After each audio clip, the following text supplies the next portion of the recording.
तब लग गुरु मिले न साचा, तब लग गुरु करो 10 पांचा। क्या गुरु बदल सकते हैं? क्या गुरु बदलने से पाप लगता है? आध्यात्म के इस मैदान में आखिर सही गुरु कौन है? गीता जी में वर्णित तत्वदर्शी संत कौन है? इन सभी प्रश्नों के उत्तर जानने के लिए अवश्य सुनिए जगत गुरु तत्वदर्शी संत रामपाल जी महाराज के मंगल प्रवचन। क्या कहते हैं परमात्मा कि हम बैरागी ब्रह्म पद और सन्यासी महादेव और सो हम नाम दिया शिव जी को, वो करे हमारी सेव। श्वेत भूमि का हम गए दा विष्णु विश्वम्बर नाथ। हम इस विष्णु जी के लोक में गए, इनका श्वेत लोक है। अब इस नकली लोक बना रखे, सतलोक से मिलते जुलती कुछ श्वेत लोक है विष्णु जी का भी, लेकिन वो सपेती उसके बहुत कम है जो सतलोक का लिए। तो वहां कहते हैं श्वेत भूमि का हम गए जहां विष्णु विश्वम्बर नाथ, हरियम हीरा नाम दे अष्टकमल दल स्वाते। अब पुण्यात्मा धीरे धीरे आपको ज्ञान होगा परमपिता के सच्चे भक्ति का। और इस अब परमात्मा कहते हैं इन तीनों को हमने प्रथम बार एक एक मंत्र दिया ताकि इनकी दृढ़ता देखूं, ये कुछ विश्वास मेरे पर करेंगे तो कंप्लीट कोर्स दूंगा। तो कहते हैं हम श्वेत भूमि का हम गए जहां विष्णु विश्वम्बर नाथ और हरियम हीरा नाम दे और अष्ट कमल दल स्वात, जहां विष्णु जी रहते हैं नाभि कमल में, इसके अष्ट कमल हैं और इनको हरियम नाम दिया।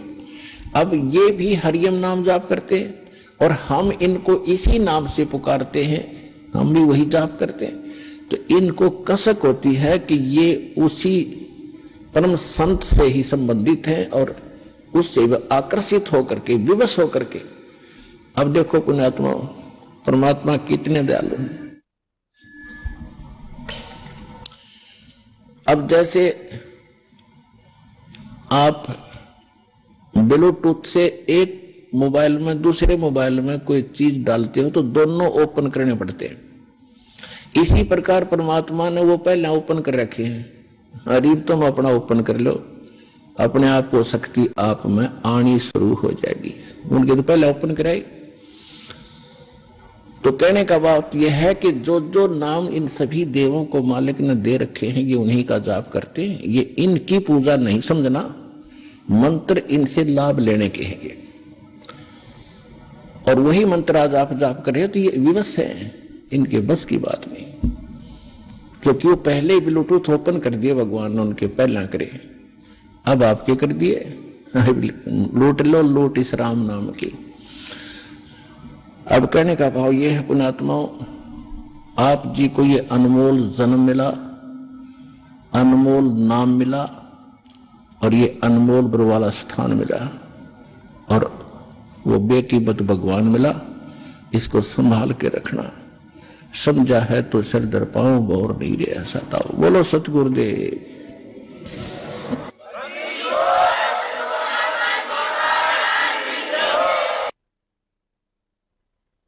परम पिता परमात्मा पूर्ण ब्रह्म सर्व सृष्टि रचनहार कबीर परमेश्वर जी की असीम रजा से आप सभी पुण्यात्माएं सत्संग यथार्थ भक्ति मार्ग सुनने के लिए उपस्थित हो सके। भक्ति मुक्ति के दाता सतगुरु भटकत प्राणी फिरंदा, उस साहिब के हुक्म बिना नहीं तरवर पात हिलंदा। परमेश्वर ने ये निर्धारित समय किया हुआ है कि जिस समय कलयुग 5505 वर्ष बीत जाएगा, उसके बाद कुछ ही समय में पूरा विश्व मेरे भक्ति करेगा कबीर भगवान की। और इस काल के जाल से परिचित होकर के यहाँ की किसी भी वस्तु की डिमांड हृदय में नहीं रहेगी और सत भक्ति करके सभी सत उपदेशी प्राणी सतलोक चले जाएंगे, परमात्मा प्राप्ति करेंगे। उधर से काल ने कहा था कि मैं उस समय से पहले जब आपका दास आवेगा 5505 वर्ष कलयुग बीतेगा, उससे पहले 12 पंथ करूं मैं साजा, नाम तुम्हारा ले करूं आवाजा, 12 पंथ नाम जो ले ही सो हमरे मुख आन समोई। और अनेक पंथ चलाऊं या विद जीवों को भरमाऊं। फिर परमेश्वर ने कहा था कि फिर काल ने कहा था कि पहले अंश हमारे जाई, पीछे अंश तुम्हारे आई, ऐसा वचन हर मोय दीजे, तब संसार गमन तुम कीजिए। तब परमात्मा ने कहा था ठीक है, तेरी बात मैंने मान ली। कहते हैं चौथा युग जब कलयुग आई, तब हम अपना अंश पठाई, और काल फंद छूटे नरलोई, सकल सृष्टि परवानी खोई। घर घर देखो बोध विचारा, सत नाम सब ठोर उचारा। और कलयुग बीते 5505, जब ये वचन मेरा होगा साचा। कलयुग बीत जावे जब एता, तब सकल सृष्टि सकल जीव सभी जीव परम पुरुष पद चेता, यानी उसके बाद सभी जीव सभी प्राणी परमात्मा के उस परम पद की जानकार होंगे, उसके वो समझेंगे कि कोई परम पद है जहां जाने के बाद फिर लौटकर प्राणी यहां कष्ट उठाने के लिए नहीं आता। तो काल के द्वारा भ्रमित किए हुए ये कबीर पंथी उन्हीं पंथों में से हैं। और परमात्मा ने कभी धर्मदास जी से कहा था कि धर्मदास जी मेरी लाख दुहाई, अभी ये मूल ज्ञान किसी को बताना नहीं है और ना किसी को सार शब्द देना है। इसको तब तक छुपा के रखना है जब तक ये सभी पंथ नष्ट ना हो। अब ये सभी पंथ खत्म हो जाएंगे और सभी एक होकर के सत भक्ति किया करेंगे, क्योंकि सत्य ज्ञान के सामने अज्ञान रुक नहीं सकता। सूर्य उदय होने के बाद अंधेरा नहीं रह सकता। अब ये परमात्मा के सत्य ज्ञान का सूर्य उदय हो रहा है, कुछ ही दिनों में ये शिखर में होगा, तो सब अज्ञान और ये नकली संत अपने आप ठिकाने बैठ जाएंगे और साफ रास्ता कर देंगे। सब बच्चे भगवान की शरण में आएंगे। अब कलयुग में ये काल के जो प्रेरित दामा खेड़ा से संबंधित कुछ जो दामा खेड़ा से संबंधित एक गद्दी चली आ रही है, वो धर्मदास जी के वंशज मानते हैं। उनका सारा इतिहास दास ने क्लियर कर दिया कि परमेश्वर ने कहा था कि जब धर्मदास को कहा था कि तेरी 6ठी पीढ़ी तक मैं जो मंत्र दे रहा हूं तेरे पुत्र को दूंगा, ये 6ठी पीढ़ी तक तो प्रथम मंत्र 5 नाम ठीक चलेंगे जो आपको दास देता है। उसके बाद कहा था कि उसके बाद तेरे पंथ के जो 6ठी पीढ़ी का होगा, 6ठी पीढ़ी 5वीं तक ठीक चलेंगे। 6ठी पीढ़ी को एक टकसारी पंथ जो काल के पंथों में से 12 में से एक है, टकसारी पंथ, उसका प्रवर्तक उस 6ठी पीढ़ी तेरे वंशज को 6ठे पोते को डिस्टर्ब कर देगा और कहेगा कि तुम काल के नाम जाप करते हो 500 देवताओं के और बात करते हो सतलोक और सचखंड की। इससे वो भ्रमित हो गया और यही हुआ। उसके बाद उस दामा खेड़ा से संबंधित गद्दी पर यथार्थ भक्ति नहीं रही। अब इनको चिंता बन गई है। दास ने एक यथार्थ कबीर पंथ परिचय बनाकर आपको सौंपा है और आप जिन इसको पढ़ा और अन्य को समझाया और पढ़ाया है, इससे चिंतित होकर के अब दामा खेड़ा वालों ने सच्चाई को छुपाने के लिए एक पुस्तक बनाई है, यथार्थ कबीर पंथ रहस्य। कहते नकल में भी अकल की आवश्यकता होती है, वह इनके पास है ही नहीं, ज्ञान वाली बुद्धि। अब देखो इस दास ने एक ये यथार्थ कबीर पंथ परिचय पुस्तक बना के आप जी को दी है और इसको सभी पढ़ रहे हैं। और इससे परिचित होकर कबीर पंथी उन नकलियों को छोड़कर यहां आ रहे। अब इन्होंने एक ये बनाया है अभी तुरंत, बहुत 2014 में इसका प्रकाशन किया इन्होंने। ये देखो, ये है यथार्थ कबीर पंथ पर रहस्य। प्रकाशक है सदगुरु कबीर धर्मदास साहेब, वंशावली, प्रतिनिधि सभा, कबीर धर्मनगर, दामा खेड़ा, जिला रायपुर, छत्तीसगढ़। और ये छपी है यहां से। प्रकाशक है ये वही है प्रकाशक, अप्रैल 2014 में। और ये computer composing, Prakash Kunj, you है कटोरा तालाब, रायपुर, छत्तीसगढ़ से। अब आपको दिखाऊंगा इनकी कलाबाजी। इन्होंने परमात्मा से, परमात्मा के ज्ञान को, हमारे ज्ञान को सुनकर ये डिस्टर्ब हो गए। इनकी तो पोल खोल दिक्कती। इन्होंने क्या देखो कैसे विचलित हैं ये लोग। देखिएगा इसके प्रश्न नंबर, ये देखिएगा, ये प्रश्न नंबर 1 है इसका। कबीर पंथ के पवित्र ग्रंथ कबीर सागर से वर्णित अद्भुत रहस्य। धनी धर्मदास साहिब उर्फ जूड़ा वर्ण साहू का जन्म विक्रमी संवत 1452 कार्तिक पूर्णिमा दिन गुरुवार को गुरुवार को बांधवगढ़ में हुआ। ठीक, अच्छा ये तो यहां पर। अब आगे देखो, प्रश्न नंबर 13 में दिखाता हूं। ये देखो प्रश्न नंबर 13, इस पर क्या कहा है।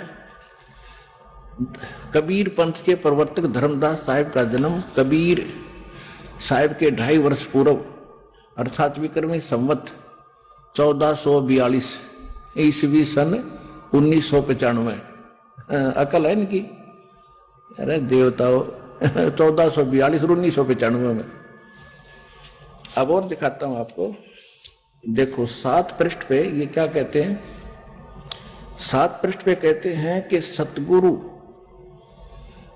ये क्या लिखा है कि सृष्टि रचना से पूर्व उस व्यापक सत्य सुनता में सतगुरु कबीर साहब स्वयं ही सतपुरुष में ही विद्यमान थे, यानी सतपुरुष में थे। ये क्या मानते हैं, कबीर साहब अलग है, सतपुरुष अलग है। और हमारी नकल करके इन्होंने नीचे थोड़ी सी बात घुमाई है, देखिएगा। इसी 7 पृष्ठ पे हम पढ़ रहे हैं। यहाँ क्या कहा इन्होंने, जगत सृष्टि की रचना से पूर्व निरंजन ब्रह्मा विष्णु शंकर भी इसी में समाहित थे।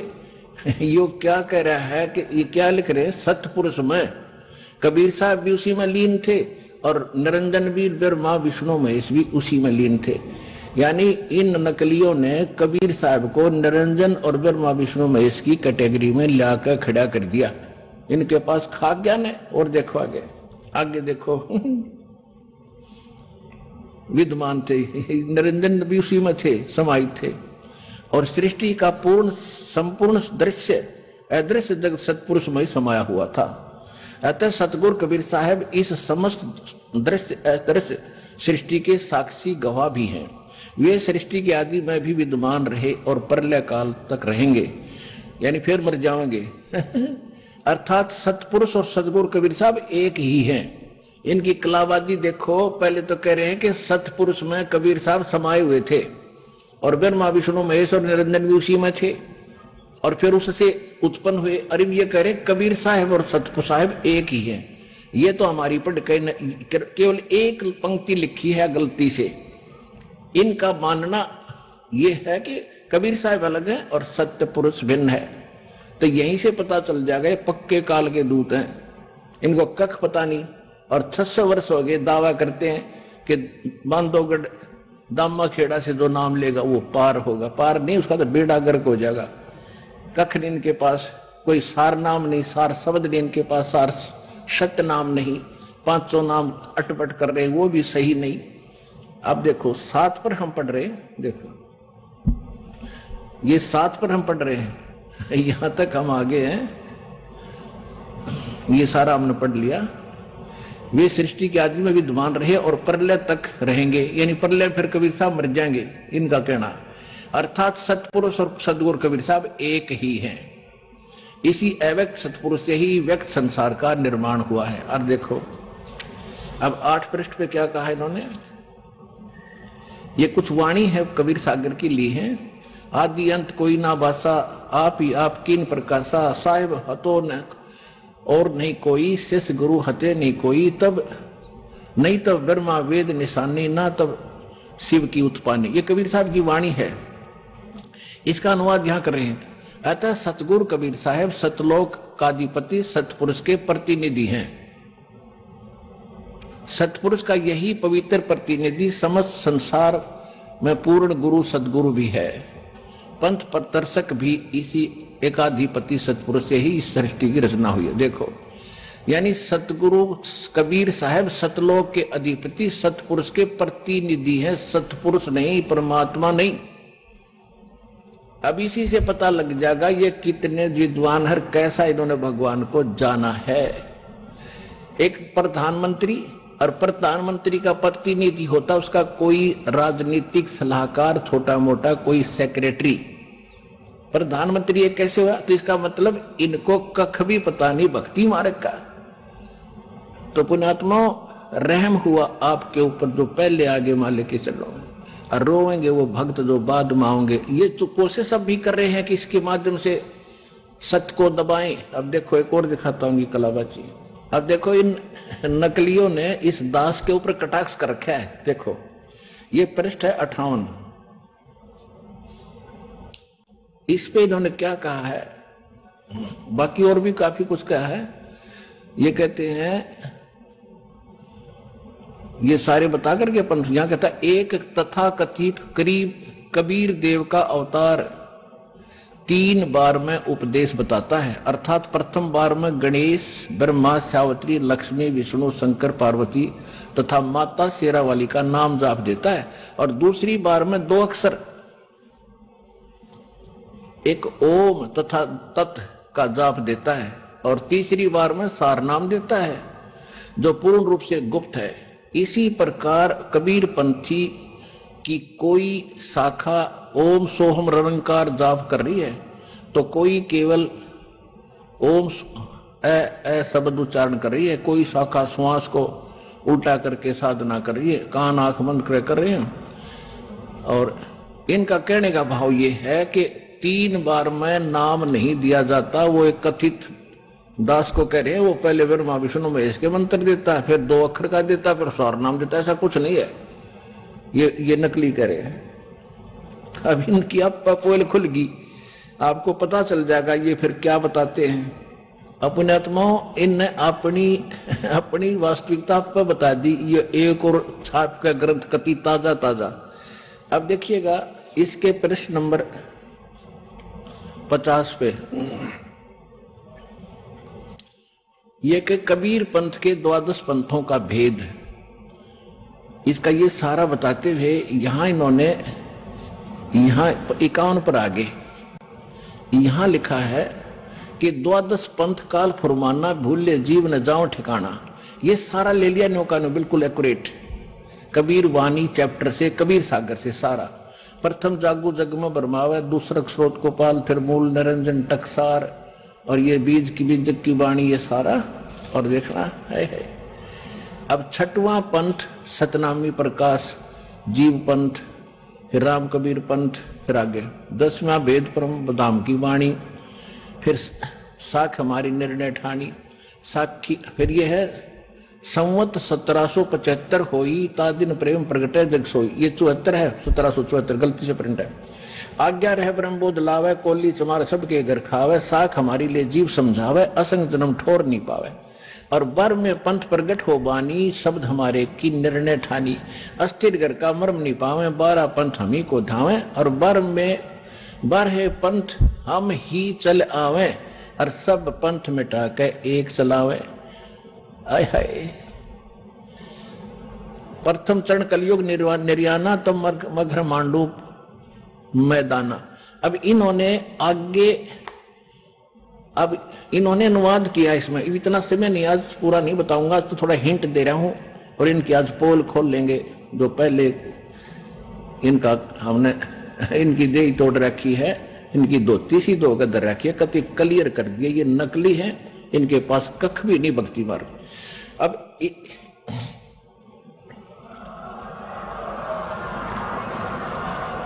इन्होंने फिर आगे अनुवाद करा इसका अपने हिसाब से अड़ंगा करने के लिए, लेकिन इस वाणी का ना करा नहीं किया कि बर में पंथ हम ही चल आवे और सब पंथ मिटा के एक पंथ चलावे, ये वहां छोड़ दिया। क्योंकि श्रद्धालु केवल अनुवाद पढ़ते हैं, इनके वाणी वो समझ नहीं सकते, इसलिए दास पे कृपा करी परमात्मा ने ये प्रोजेक्टर और डीवीडी बनवा के कि हाथों हाथ सच्चाई में लगी। अरे ये नकली और अच्छी तरह साफ हो जाएंगे। इसमें देखिए अनुवाद किया इन्होंने, 52 पृष्ठ पे पढ़ते हुए आ रहे हैं कि परमात्मा कहते हैं कि बर में पंथ है,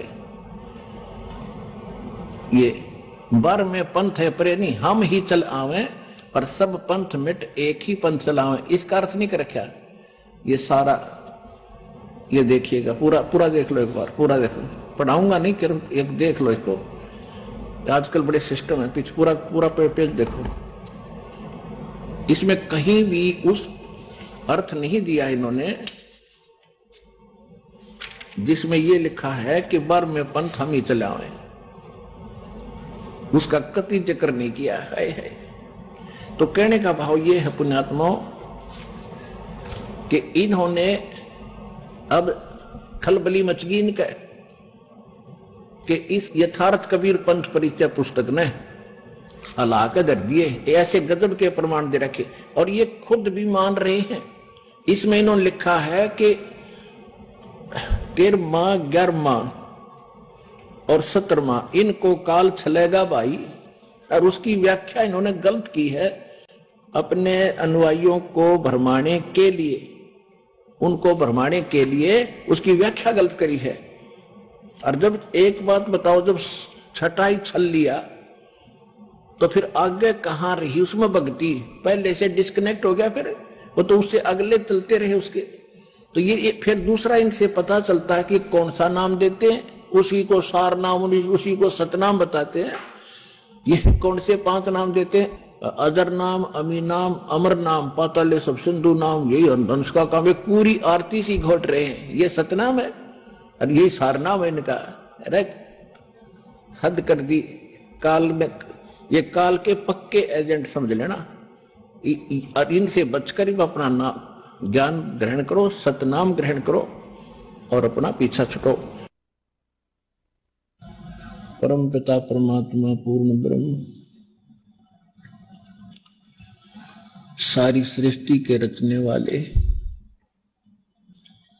कुल मालिक कुल धनी कबीर परमेश्वर जी की असीम रजा से आप सभी पुण्यात्माएं परमात्मा की महिमा सुनने के लिए पहुंचे, एकत्रित हुए। न जाने आपके कौन से जन्म जन्मांतर के शुभ संस्कार आपको प्रेरित प्रभावित करके आपको यहां पर लाए हैं। और जितना समय आपको यहां आने का मिला है, ये परमेश्वर कबीर जी ने आपकी इस काल से जमानत ली है। हम सभी यहां काल की कैद में दंडित हैं, अपना दंड भोग रहे हैं, इंक्लूडिंग ब्रह्मा विष्णु महेश भी काल की जेल में हैं। ये हमारे में से ही इसने यहाँ के प्रधान बना दिए, हमें यहाँ रोक के रखने के लिए। इनको हमसे अधिक सुविधा दे दी। आप देखते हैं आपको कितने दृढ़ बंधन से बांध रखा है, और वो बंधन आपको दिखाई नहीं देते। तत्व ज्ञान ना होने के कारण हमने इसको एक परंपरा और अपना कर्तव्य मान लिया। संसारिक कार्यों को करना, बच्चों की परवरिश करना, और उसके बाद यदि कोई पैसा धन अधिक बच जाता है तो बकवाद करना, शराब पीना, डांस देखना, डीजे बजाना, विवाह के अंदर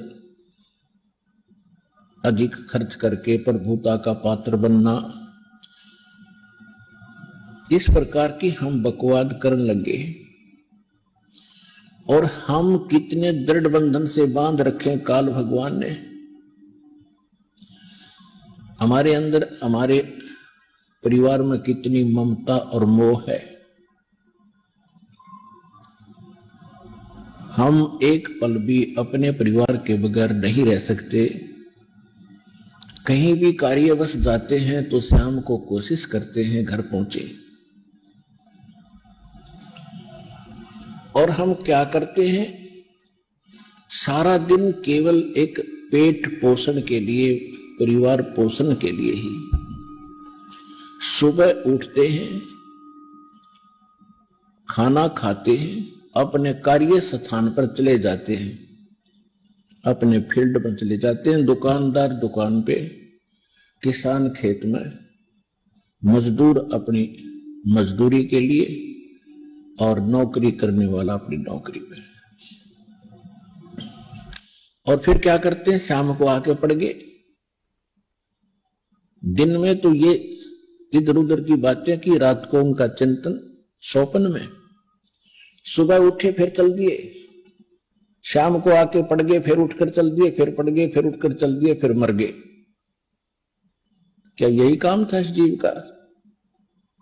ये काल की कैद है। इस सूक्ष्म, यहां पर सभी जो है आध्यात्मिक तरीके से दंडित होता है प्राणी। वो बाहर से दंड दिखाई नहीं देता, जब दंडित हो चुका होता तब उसको महसूस होता है। और फिर हम ये सोचते हैं कि हमें ये कौन से कर्म का दंड मिला। ये कैद हमने जो यहां प्राप्त हुई, ये तो हमारी गलती बाहर की थी, हमने इस कैद से बाहर की थी, जेल से बाहर की थी, उस अच्छे स्थान पे सतलोक में। उसके बाद जो हम जेल में भी गलतियां कर रहे हैं, वो दंड यहां पर अलग से भोग रहे हैं। जेल में कोई बंदी, वहां कोई अलग से कोई शरारत करता है, उसको अलग से दंड दिया जाता है। और जो उसने बाहर दंड किया वो तो वो भोग ही रहा, क्योंकि जेल के अंदर है। तो हम यहां काल की जेल में हैं, और सुबह और शाम इसने हमें इतना व्यस्त कर दिया कि हमें एक पल की चैन नहीं। आध्यात्मिक तरीके से इसने हमें इतना बांध दिया। अब परमात्मा आपकी जमानत लेता है इस काल से। कहते हैं, कर ले गुरु वकील मुकदमा भारी है। परमात्मा आपके मोक्ष प्राप्ति के लिए ना जाने कितने रोल करता है, कितनी भूमिका करते हैं।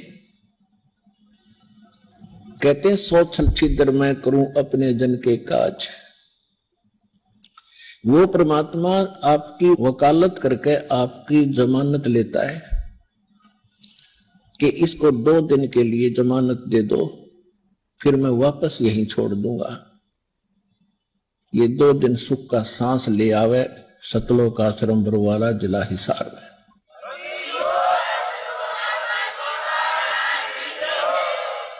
नहीं, जीव के बस की बात नहीं। इस काल के कोल्लू ते आप छूट जा। असंग जन्म हो गए हमने इसी अरहट जैसे कोल्लू में चलते हुए। तेली जैसे बैल बना रखे हम। आंखें बंद कर देता है तेली, पहले कोल्लू चला करते बैल से सरसों का तेल निकालता था। उस तेली अपने बैल को सुबह चलता कर देता था, उसकी आंखें बंद कर देता था, उस पर पट्टी बांध देता था, और वो सारा दिन उसमें घूमता ही रहता था। और पीछे वो एक बार पैर बजा देता था, और वो बैल सोचता था कि तेली आ गया, तेरा लठ मारेगा, तो तू डट गया, रुक गया था। तो वो सारा दिन ऑटोमेटिकली चलता ही रहता था और उसी में चलते चलते मर जाता था। तो इस काल के कोल्लू में, इस पेट के पोषण में, सुबह उठो, शाम को पढ़कर सो जाओ, सुबह फिर उठो, फिर खाओ पियो, फ्रेश हो, फिर भागो, फिर पढ़ो, फिर सो, फिर मर जाओ। What is this? ये क्या है? हम इसने एक प्रोसीजर मान बैठे कि बस इतना ही काम होगा। तो परमात्मा ने आके बताया है कि इस कार्य में ये तो यहां ऐसा रहेगा क्योंकि यहां का एक विधान है। इसके साथ साथ हम इससे छुटकारा पाने के लिए फॉरएवर, सदा के लिए, उसकी विधि, उसका तरीका, उसके विधान भगवान ने बताए हैं। उन सभी विधानों के अनुसार हम अपना सब क्रियाएं करेंगे तो फिर हम इस जेल में भी दंडित नहीं होंगे। और जिस दंड के कारण, जिस पाप के कारण हम दंडित हैं, यहां पर इस जेल में फंसे, उसका समाधान परमात्मा ने बता दिया। ये भक्ति, ये विधि, ये साधना, ये मर्यादा, आपकी यहां से बिल्कुल जेल मुक्त हो जाओगे, आपका पूर्ण मोक्ष हो जाएगा।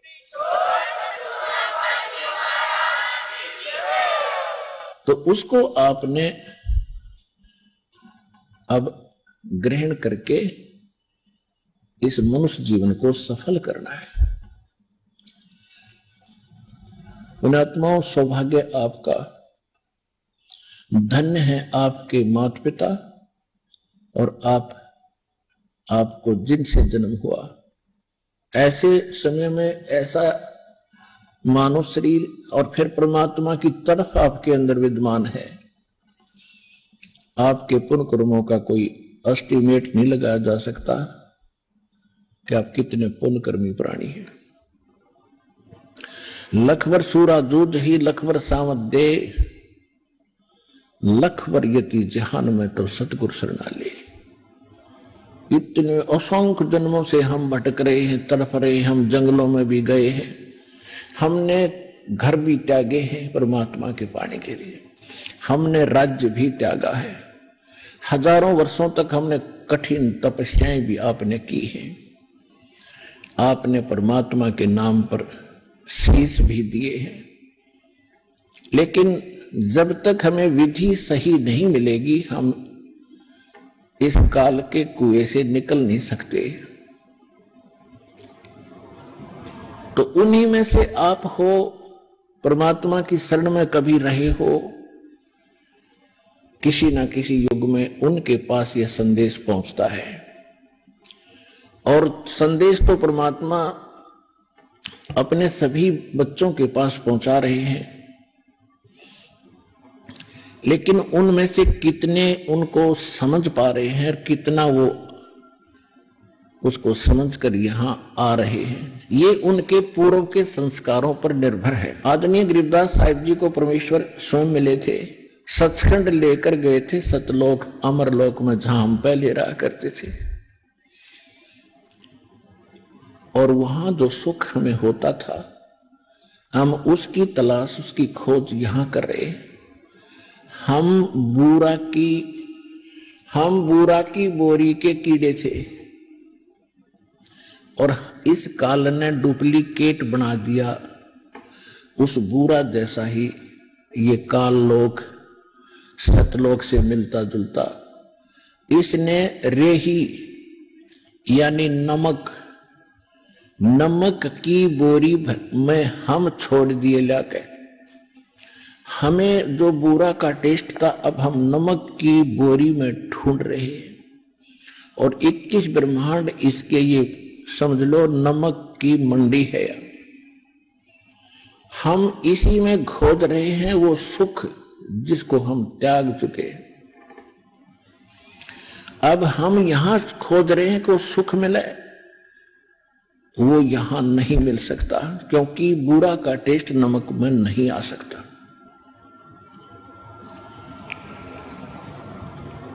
अब जैसे गरीबदास साहिब जी को परमात्मा मिले थे, सतलोक लेकर गए थे, उन्होंने वापस छोड़ा था। तो उन्होंने बताया था कि फिर परमेश्वर ने भी स्वयं बताया कि झूठे सुख को सुख कहे ये मान रहा मनमोद, ये सकल चबी ना काल का कुछ मुख में कुछ गोद। हम हल्के दुख को सुख मान बैठे। जैसे किसी के 3 पुत्र थे, एक पुत्र की मृत्यु होगी, सारा परिवार टक्कर मार रहा, रो रहा, हाहाकार मची थी।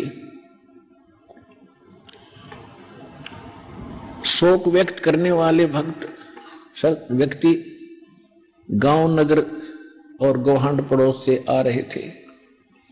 उनमें से शोक व्यक्त करने वालों में एक ऐसा व्यक्ति था जिसका एक ही पुत्र था, उसी की मृत्यु हो चुकी थी। सांत्वना देने वाले उसको सांत्वना दे रहे थे जिसका ताजा ताजा पुत्र मरा था। उसको कह रहे थे कि भाई देख, यहां तो सबके साथ ये घटना घटती है, आप इसको देखो। इस बेचारे का इकलौता ही पुत्र था, उसी की मृत्यु होगी 3 वर्ष पहले। अब ये भी अपना जीवन टाइम पास करा, यहां तो सबके साथ ये घटनाएं घटती है, दुख ना माने, कुछ खाना खा ले। जब उसने ये सुना कि इसका इकलौता पुत्र था वो भी मर गया, तो उसने अपने आप में संतोष पाया कि हे भगवान, अब मेरे तो 2 और बचे हैं, मेरा तो एक ही मरा है। इससे उसको संतोष हुआ, फिर शांति हुई, रोना बंद कर दिया, कुछ आहार भी किया। तो परमात्मा कहते हमने इस हल्के दुख को ही सुख मान लिया। यह सुख नाम की चीज 21 ब्रह्मांड बनी है जिसको हम सुख कह सकते हैं। निर्धन सोचता है कि धनवान सुखी होगा। जहां माया है वो व्यक्ति कभी सुखी नहीं हो सकता, उसको तो आग लगी होती है। और धनवान ये सोचता है कि राजा लोग सुखी होंगे। राजा को सुख सपने में नहीं होता। राजा लोग सोचते हैं कि देवता लोग सुखी होंगे। देवता सोचते हैं कि हमारा राजा इंद्र सुखी है और कोई सुखी नहीं। इंद्र के मन में आता है कि ब्रह्मा विष्णु महेश सुखी हैं, लेकिन सुखी कोई नहीं। सुखी कौन है? परमेश्वर ने आके ये अज्ञान हटाया, कबीर भगवान ने। भाई तन दर सुखिया कोई न देखा, जो देखा सो दुखिया हो। उदय अस्त की बात करते हैं, मन सबका किया विवेका हो। सबका किया विवेका हो। तन दर सुखिया कोई न देखा, जो देखा सो दुखिया हो। उदय अस्त की बात करते हैं, मन सबका किया विवेका हो। सबका किया विवेका हो। कि जिन राजाओं को आप सुखी मानते हो, जिसका पूरी पृथ्वी पर शासन हो, उदय और अस्त का उसी के राज में हो रहा हो, कहते मैं उनसे भी मिल चुका हूं। उनको जो दुख है आप उससे परिचित नहीं। फिर क्या बताते हैं? भाई घट बदे सब जग दुखिया, के गृहस्थी बैरागी हो। घट बदे सब जग दुखिया, के गृहस्थी बैरागी हो। सुख देव ने दुख के डर से, गर्भ में माया त्यागी हो। गर्भ में माया त्यागी हो। तन दर सुखिया कोई न देखा, जो देखा सो दुखिया हो। उदय अस्त की बात करते हैं, मन सबका किया विवेका हो। सबका किया विवेका हो। जंगम दुखिया ये जोगी दुखिया, तपस्वी को दुख दूना हो, जंगम दुखिया ये योगी दुखिया। तपस्वी को दुख दूना हो, आशा तृष्णा सब में व्यापे, कोई महल न सुनो हो, कोई महल न सुना हो। तन दर सुखिया कोई न देखा, जो देखा सो दुखिया हो। उदय अष्ट की बात करते हैं, मन सबका किया विवेका हो, सबका किया विवेका हो। भाई साच कहूं तो ये जग ना माने, पर झूठ कही ना जाई हो। साच कहूं तो जग ना माने, पर झूठ कही ना जाई हो।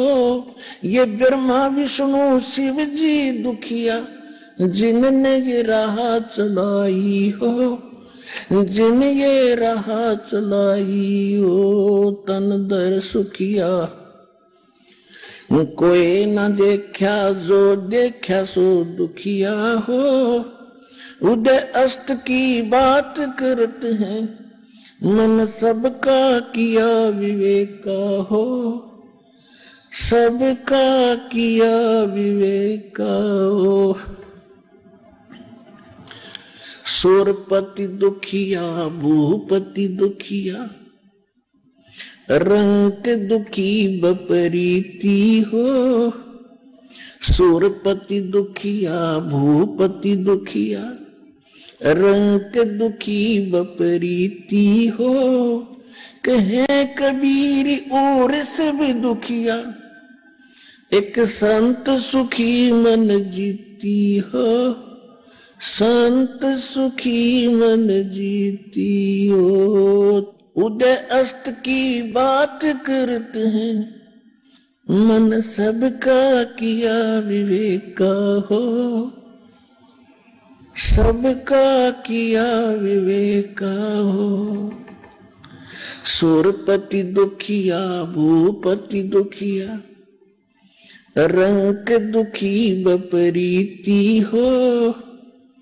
सुरपति दुखिया भूपति दुखिया, रंग दुखी बपरीती हो। कहे कबीर और सब दुखिया, एक संत सुखी मन जीती हो, संत सुखी मन जीती हो। तन दर सुखिया कोई ना देखा, जो देखा सो दुखिया हो। उदय अष्ट की बात करते हैं, मन सबका किया विवेका हो, सबका किया विवेका हो। आइए अब हम उन श्रद्धालुओं के अनुभव जानते हैं जो जगत गुरु तत्वदर्शी संत रामपाल जी महाराज जी से दीक्षा प्राप्त कर चुके हैं तथा उनके द्वारा बताए गए भक्ति मार्ग पर चल रहे हैं। नमस्कार सर। नमस्कार जी। क्या नाम है जी आपका? मेरा नाम राजकुमार और रोपड़ से पंजाब से आया हूँ मैं, डिस्ट्रिक्ट रूपनगर, गांव कोटला निहंग और न्यू कॉलोनी। संत रामपाल जी महाराज से नाम दीक्षा कब लिया आपने? मैंने सर 12/15/2017 को ली। क्या करते हैं आप? मैं सर वेल्डिंग का काम करता था फैक्ट्री में। संत रामपाल जी महाराज से नाम दीक्षा क्यों ली? सर ऐसा है कि मैं बहुत सारे पहले भक्ति भी करता था, माता के जागरण करता था, तो हमारे पे कष्ट से कष्ट टूटते जा रहे थे। तो हमारे जो पिताजी थे वो बहुत कई सालों से, मेरे होश संभालने से पहले ही वो निरंकारी पंथ में जुड़े हुए थे। तो मैंने आशुतोष जी महाराज से भी नामदान ले रखा था। तो कहीं ना कहीं वो भक्ति से मेरे को आराम नहीं था मिल रहा, कोई घर में बरकत नहीं थी पैसे की, और वैसे भी हमारे खर्चे पे खर्चा और दुख तकलीफें बहुत थी। और प्रेतवादा ऐसी थी कि हमारे को कि कई बार जागरण करते करते ही वहां से ही मेरे को हुआ, तो ऐसा मैं खेलने लग गया था, जागरण में खेलने लग गया। तो कभी कभी इतना क्लेश होना घर में, और कभी कभी मिट्टी का तेल उठा के अपने ऊपर डाल लेना कि मैं मर जाऊंगा। इतना प्रेत बाधा से हम परेशान थे बहुत। तो हुआ क्या ही, ऐसे ही कभी कपड़े फाड़ देने, भाग जाना, हमारे पास नजदीक ही नहर है, कि मैं मर जाऊंगा, मैं नहीं जीऊंगा। तो मेरे 3 लड़के थे सर, 3 लड़कों में से एक मेरा बेटा भी ऐसे ही ब्लड कैंसर हो गया था उसको 5 साल की उम्र में, वो भी मृत्यु को प्राप्त हो गया। तो मैं कहीं ना कहीं ये सोचता था कि भगवान, सभी बोलते हैं कि माता के शुरू से मेरी ना बचपन में माँ मर गई थी सर, मैं 6 महीने की उम्र थी मेरी। तो जो मेरी मदर थी, मेरा सर यहाँ से पूरा गल गया था, यहाँ से हड्डी निकल गई थी एक यहाँ से, तो पूरा डैमेज हो गया था। तो मेरी मदर इसी चक्कर में मर गई कि नहीं ये बचेगा नहीं। तो सर मदर तो मर गई, फिर मैं बच गया। मेरा अमृतसर में ऑपरेशन हुआ इसका। तो मेरे जब मैं होश संभाली तो मेरी मदर की कोई फोटो भी नहीं थी घर में, मैंने को नहीं था पता माँ कैसी होती है। तो सर जी मैंने जब होश संभाली तो मैंने माता दुर्गा को, और मैं यही सोचा कि यही जगजननी है, यही सृष्टि के रचनहार है। तो मैं माता को बहुत मानता था, सबसे ज्यादा इतना मैं करता था कि जो भी करते है माता ही करती है, तो सारा कुछ इतनी भक्ति करता था कि मैं 1-2 बार माता ने मेरे को दर्शन दिए। मैं नैना देवी साल में 2 बार 3 बार और कई बार साल में 1 बार जरूर जाता था। तो जागरण भी करता था मैं, हमारे गांव में जागरण पार्टी थी, तो मैं शुरू से ही जागरण के बहुत मेरा होता, गाने बजाने में रुचि थी। तो जब मैं माता को 1-2 बार मेरे को माता भी दिखाई दी, दर्शन दिए माता ने, तो इतना मतलब मेरे को कोई लाभ नहीं था मिलता। मैं बोलता था कि मैं इतनी भक्ति भी करता हूँ माता की, और मैं निरंकारी पंथ में भी जुड़ा हुआ हूँ। मेरे ससुराल वाले, मेरी शादी भी निरंकारी पंथ के हिसाब से ही हुई थी। तो ये सारा कुछ करते करते फिर मैंने ये छोड़ के मैंने आशुतोष जी के पास भी गया। तो उन्होंने भी जो साधना बताई थी कि ऐसे 2.5 घंटे 3 घंटे बैठना है, नाक कान मूंद के, तो अपनी जीव है जो तालू को लगानी है, तो साधना करनी है, तो आपको परमात्मा की प्राप्ति होगी। वो भी बोलते कि प्रकाश दिखता है, झुनकार दिखेगी, सुनाई उसको सुनना है। तो मैं कहीं ना कहीं ये सोचता था कि परमात्मा हम ऐसे हैं तो परमात्मा कैसा होगा, परमात्मा हमको जिसने बनाया है वो हमारे जैसा ही होना चाहिए, कि ये लोग कैसे बताते हैं कि परमात्मा ऐसा है, परमात्मा ऐसा है। तो मेरे को जचती नहीं थी बात वो। कहीं ना कहीं मैं ये सोचता था कि परमात्मा आप कहाँ हो, कैसे मिलोगे मेरे को। तो इतना कष्ट होते होते आखिरकार मेरे 2011 महीने 17 को 4 तारीख को मैं फैक्ट्री में सेकंड सैटरडे को सुबह 10 वाली चाय पी के काम कर रहा था सीढ़ी पे ऊपर। तो नीचे बहुत बड़ा कबाड़ पड़ा हुआ था लोहा, तो मैं ऊपर से गिर गया सर जी। मेरे को नहीं पता, मेरे ना महीने में 2 महीने में ऐसी चोट लगती थी कि बड़ी कसूती चोट लग जाती थी, बहुत देर बहुत चोटें भी लगती थी। तो ऐसे करते करते मैं कह अभी भगवान मेरे पे इतना कष्ट क्यों आ रहा है, हमारे घर में इतना क्लेश। और सर जी मैं नशा इतना करता था ना कि मैं दारू पिए बिना नहीं था रह सकता। एक बार ऐसे ही जैसे मिट्टी का तेल डाल लेना, एक बार मैंने लुधियाने में अपने भाई के पास गया हुआ था, तो ऐसे ही कहा सुनी हो गई, हमारी घर पे झगड़ा हुआ। तो मेरे को वहां, भाई मेरा जॉब करता था लुधियाना में, मैं वहां उनके पास गया, तो मैंने वहां पे लैटरिन में जो डालते हैं तेजाब, वो मैंने पी लिया। तो सर मेरे नाक से मुंह से सारी चर्बी निकल गई, मेरा 0 हो गया शरीर। मेरे को डीएमसी हॉस्पिटल लुधियाना में लेके गए, तो उन्होंने भी जवाब दे दिया कि नहीं ये नहीं बचेगा भाई, इसको ले जाओ। तो मैंने कहा कि बोलती बंद हो गई, जीभ नहीं थी चल रही, तो मैं इशारे से बात करता था कि मेरे को घर ले जाओ।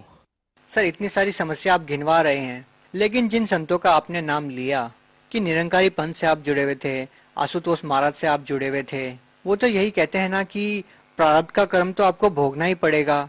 तो फिर समस्या क्या थी, आपको संत रामपाल जी महाराज से नाम दीक्षा लेने की क्या जरूरत पड़ी?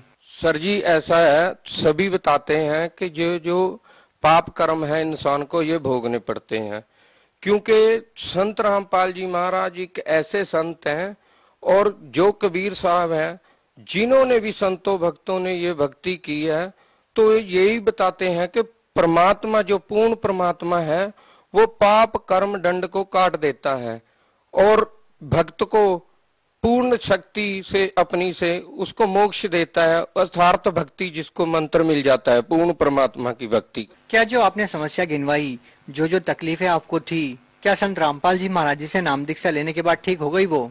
100% सर, बिल्कुल। सर, संत रामपाल जी महाराज जी से नाम दीक्षा लेने के बाद आपको और क्या लाभ मिले? सर जैसे मैंने संत रामपाल जी महाराज से नाम दीक्षा ले को अभी 1 महीना ही हुआ था, तो जनवरी का महीना था, तो मैं रात को 1 बजे मेरे को जमदूत ले गए यहाँ से, तो वहां नरक था, ऐसे कुत्ते टाइप के थे जो जानवर थे और वो बोल रहे थे और 2 बंदे मेरे इस बगल खड़े थे, 2 इस बगल, तो मेरे को पकड़ के बोलते कि तुम क्या कर रहे हो, तुम्हारी टाइम, इतनी मेरे को पीड़ा हो रही थी। तो पीड़ा के बीच में तो मेरे को पूछा कि तुम क्या कर रहे हो, मैंने बोला कि मैं माता के जागरण भी करता हूँ, भक्ति करता हूँ माता की, और मैंने निरंकारी पंथ से भी जुड़ा हुआ, मैं अपना आशुतोष महाराज जी के पास भी वो भी भक्ति की है। तो आखिर में जब नहीं मेरी पीड़ा कम हुई, नहीं छोड़ रहे थे, तो फिर याद आया मेरे को कि मैंने तो संत रामपाल जी महाराज से नाम लिया हुआ है। तो मैंने बोला कि मैंने तो संत रामपाल जी महाराज जी के नाम लिया हुआ है। तो बोलते कि संत रामपाल जी महाराज कौन है? मैंने कहा वो तो पूर्ण परमात्मा कबीर साहब के अवतार हैं, कि वो तो वेद शास्त्रों को सारा को खोल के बताते हैं कि भक्ति करनी चाहिए। तो संत रामपाल जी महाराज वहीं प्रकट हो गए। जो लोग ये कहते हैं कि संत रामपाल जी महाराज जेल में हैं, तो संत रामपाल जी महाराज पूर्ण परमात्मा कबीर साहब के अवतार हैं, वो वहीं प्रकट हो गए।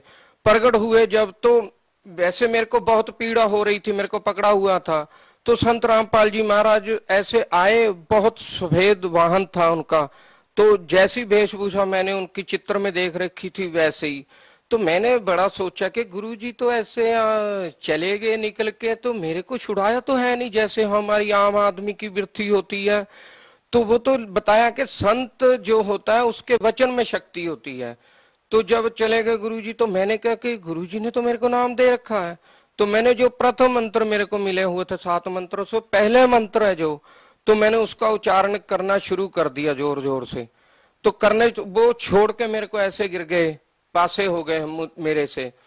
तो जो जानवर ने मेरे को पकड़ रखा था, तो मैंने उसको गुरुजी का नाम लेके ऐसे फाड़ दिया। तो जब मेरी आत्मा कड़क से मेरे शरीर में जब डली, तो जब शरीर में डली तो मेरा शरीर काम करना ही बंद कर गया था और पूरा भीगा पड़ा था, मेरी रजाई मेरा बेड पूरा भीगा हुआ था। तो मैंने कहा हे परमात्मा, मैं तो बच गया आज। फिर मेरा शरीर नहीं था जब काम कर रहा था। मैंने फिर वो सोचा कि गुरुजी ने जब बताया कि जब कोई भी टेंशन हो, कोई भी समस्या है, तो आपने मंत्र जाप करना है या नित्य नेम करना है। तो मैंने जब देखा कि 3 बज चुके हैं, तो मैंने सर रात को, मेरे को पता है मैं फोन इतनी दूर टीवी के पास रखा हुआ था, तो मैंने कहा मेरा तो फोन ही नहीं है मेरे पास। जब मैंने हाथ ऐसे मारा तो मेरे सिराने नीचे फोन था। तो जब मैंने फोन चलाया तो उसमें नित्य नेम सुना मैंने और गुरुजी के स्वरूप देखे, तो मेरा शरीर नॉर्मल हो गया। बिल्कुल नॉर्मल होने के बाद मैंने जब नित्य नेम किया तो मैं सो गया। फिर नित्य नेम करने के बाद, उसके बाद गुरुजी आए संत रामपाल जी महाराज और मेरे को वो नजारा दिखाया सर, जो मैं आज हर किसी को बता सकता हूं कि मेरे को संत रामपाल जी महाराज ऊपर ले गए। जो कहते हैं कि भगवान निराकार है, वहां कुछ नहीं है। हमारा एज इट इज शरीर ऐसा ही था, बिल्कुल प्रकाशों में ही शरीर था, दूध जैसी नदियां चल रही थी, वहां सफेद रंग के वृक्ष थे और सफेद ही हंस जैसे इंसान थे सभी, और उड़ के चल रहे थे सभी। ये मैंने जब चमत्कार सारा देखा तो गुरुजी मेरे को इतनी खुशी हुई कि मैं वर्णन नहीं कर सकता। वो दिन मैं आज भी याद करता हूं तो मेरे शरीर में अभी भी सर लू कंडे खड़े होते हैं मेरे।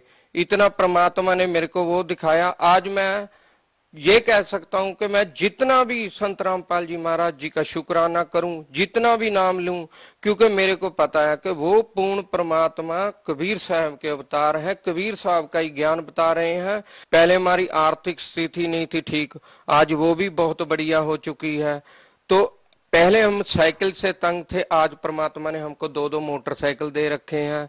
और परमात्मा आगे आगे भी, मेरे को इतना विश्वास कि जो परमात्मा हमारे शरीर की बीमारियों को नाश कर सकता है, हमको सुख दे सकता, आगे हमको परमात्मा बहुत कुछ देंगे। और मेन हमको तो यही परमात्मा से चाहना है कि हम मोक्ष प्राप्त करें और हमारी भक्ति को सफल बना के हमको गुरुजी संत रामपाल जी महाराज सतलोक लेके जाएं। ऐसा क्या सर, जो संत रामपाल जी महाराज जो भक्ति बताते हैं, जो मंत्र जाप देते हैं, वो पूरे शास्त्र, वेद, गीता, बाइबल, कुरान शरीफ को खोल खोल के पढ़ाते हैं कि बच्चों ये जो ज्ञान है ये ऐसा है जैसे हम स्कूल में कुरान शरीफ, बाइबल ये तो पहले भी थे, पहले भी तो लोग पढ़ ही रहे थे, इनको पढ़ रहे थे सर। पर कहते हैं ना, जैसे गीता जी में लिखा हुआ है कि वो पूर्ण संत है, जो वो तत्वदर्शी संत है, वो जो तत्व ज्ञान का जो करता है कि हे अर्जुन, जो जो शास्त्र विधि को त्याग के मनमानी पूजा करते हैं, उनको ना तो कोई सुख, ना सुवृद्धि और ना ही उनकी गति होती है। तो आपके कहने का जो मतलब है कि बाकी के जो संत है वो शास्त्र विधि से अलग भक्ति बता रहे हैं? बिल्कुल सर, कोई भी शास्त्रों के अकॉर्ड भक्ति नहीं बताता इस संसार में, क्योंकि मैंने बहुत जगह जाके देख लिया, मैंने बहुत सत्संग सुने हैं। वो जो अपने हिसाब से वो बोलते फलाने भक्त की कथा सुना। लेकिन ये बात बताइए, आपने कहा कि आपने नशा भी छोड़ दिया, शास्त्र विधि अनुसार भक्ति करने से और नशा छोड़ने से ये बात कहाँ पर मैच करती है? ये तो अपने आप में कहीं लॉजिक ही नहीं बनता कि आपने शास्त्र विधि अनुसार भक्ति की और आपका नशा छूट गया। सर जी ऐसा है, ये पूर्ण परमात्मा की भक्ति है, इसमें इतनी शक्ति है ना। संत रामपाल जी महाराज जो भक्ति बताते हैं, जो भी हमारे देवी देवते जिनको हम पहले पूजते थे, हम श्राद्ध भी करते थे, पितरों की पूजा करते थे, व्रत भी करते थे, तीर्थों पे जाते थे, मंदिरों में मत्था टेकते थे, जो हमारी समस्या थी वो कभी हमारी टलती नहीं थी। लेकिन ये तो हर संत कहता है कि नशा नहीं करना चाहिए, ऐसा ही संत रामपाल जी महाराज कहते हैं, तो फर्क क्या है? सर जी, कहने और करने में बहुत फर्क है। लेकिन नशा तो व्यक्ति को ही छोड़ना पड़ता है ना आखिरकार। नशा चाहते तो आप पहले भी छोड़ देते। नहीं सर जी, ये ऐसा गंदा जो कुआं है ना, इसमें से निकला नहीं जाता, ये लग तो जाता है, छूटता नहीं है। अब कैसे निकल गए आप? अभी जो संत रामपाल जी महाराज ने भक्ति बताई है, जो मंत्र जाप दिया है, तो मैंने वो मंत्र जाप कंटिन्यू करता रहा। मंत्र जाप से नशा छूट सकता है? हाँ जी बिल्कुल, 100% मंत्र जाप से नशा छूट जाता। तो संत रामपाल जी महाराज का अनुयायी कोई भी नशा नहीं करता? नहीं, बिल्कुल भी नहीं, हाथ तक नहीं लगाएंगे नशे को, करना तो दूर की बात, बिल्कुल भी हाथ नहीं लगाएंगे। जो जिसने भी संत रामपाल जी महाराज जी से नाम दीक्षा ले ली, उसका नशा 100% छूट जाएगा। सिर्फ करना क्या है कि जो संत रामपाल जी महाराज भक्ति बताते हैं उसको विधि अनुसार करना है, जैसे वो बोले वैसे करना है। जैसे भगत समाज को क्या संदेश देना चाहेंगे? सर मैं तो यही संदेश देना चाहता हूँ भगत समाज को कि आप संत रामपाल जी महाराज जी के ज्ञान को समझें, ज्ञान को सुने और ज्ञान को सुन के समझ के आप उनसे नाम दीक्षा ले। आपकी जैसी भी कोई प्रॉब्लम होगी तो 100% संत रामपाल जी महाराज से नामदान लेने से आपकी वो समस्या बिल्कुल ठीक हो जाएगी। जी धन्यवाद। सच साहब जी।